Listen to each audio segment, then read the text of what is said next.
తెలంగాణ రజక వృత్తిదారుల సంఘం greater Hyderabad central జిల్లా కమిటీ ఆధ్వర్యంలో బాగ్లింగంపల్లిలోని సుందరయ్య విజ్ఞాన కేంద్రంలో హైదరాబాద్ నగర సదస్సు నిర్వహించడం జరిగింది।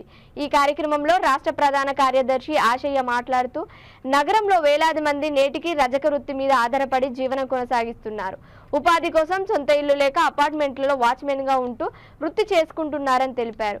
50 సంవత్సరాలు నిండిన రజకులకు వృద్ధాప్య పింఛన్ ఇవ్వాలని, రజకుల న్యాయమైన డిమాండ్లను వెంటనే అమలు చేయాలని, ప్రభుత్వం ఇచ్చే 5 గ్యారెంటీలను రజకులకు మొదటి ప్రాధాన్యత ఇవ్వాలని కోరారు।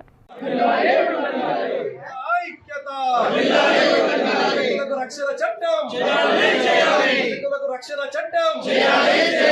ఒక్కరికి 10 లక్షల ఆర్థిక సహకారం, ప్రతి ఒక్కరికి 10 లక్షల ఆర్థిక సహకారం, రజక వృత్తిని ఆధునీకరించాలి, రజక వృత్తిని ఆధునీకరించాలి।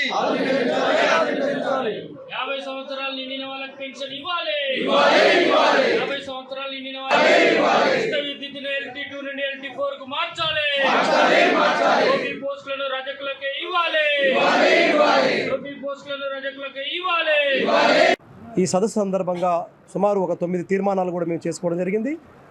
6 గ్యారెంటీలతో పాటు రజక వృత్తిదారులకు కూడా ప్రతి ఒక్కరికి ఆర్థిక సహకారం కింద 10 లక్షలు ప్రభుత్వం ఇస్తామని చెప్పి ఎన్నికల మేనిఫెస్టోలో కూడా పొందుపరిచారు।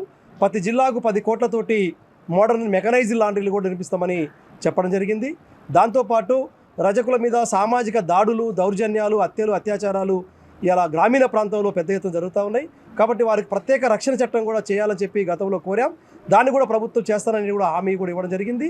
అదేవిధంగా రాష్ట్ర ఫెడరేషన్ ఇలా పాలకవర్గం లేకుండా గత ప్రభుత్వం పూర్తిగా నిర్లక్ష్యం చేసింది కాబట్టి వెంటనే పాలకవర్గాన్ని కూడా నియమించాలని చెప్పి మా సంఘంగా మేము డిమాండ్ చేస్తున్నాం। బడ్జెట్ కూడా ఇవ్వాలి ఫెడరేషన్కి। దాదాపు 3400 సహకార సంఘాలు ఇప్పటికీ మేము రిజిస్ట్రేషన్ చేసుకొని ఉన్నాం, వాటన్నిటి కూడా రుణాలు అందించాలి। అదేవిధంగా కొత్త సొసైటీలను వెంటనే పునరుద్ధరణ చేయాలి। ఉచిత విద్యుత్ పథకానికి విద్యుత్ అధికారులు అనేక కొర్రీలు పెడుతూ అనేక చోట్ల కనెక్షన్స్ కూడా తీసేస్తూ ఉన్నారు కాబట్టి ఉచిత విద్యుత్ని LT2 నుంచి LT4కి తీసుకుపోయి దాన్ని పకడ్బందీగా అమలు చేయాలి। కొత్త వాళ్ళకు కూడా అవకాశం ఇచ్చే విధంగా ఆ యాప్ని మళ్ళీ ఓపెన్ చేయాలని చెప్పి కూడా మేము ప్రభుత్వాన్ని కోరుతా ఉన్నాం। ఆ రకంగా మా సమస్యల సాధన కోసం భవిష్యత్తులో పెద్ద ఎత్తున ఉద్యమాలు, ఆందోళనలు కూడా నిర్వహిస్తాం। మా సంఘ నిర్మాణాన్ని అన్ని జిల్లాల్లో కూడా బలోపేతం చేయడంలో భాగంగా ఇవాళ ఈ నగర సదస్సు జరుగుతూ ఉంది। ఈ సందర్భంగా తెలియజేసుకుంటా ఉన్నాను।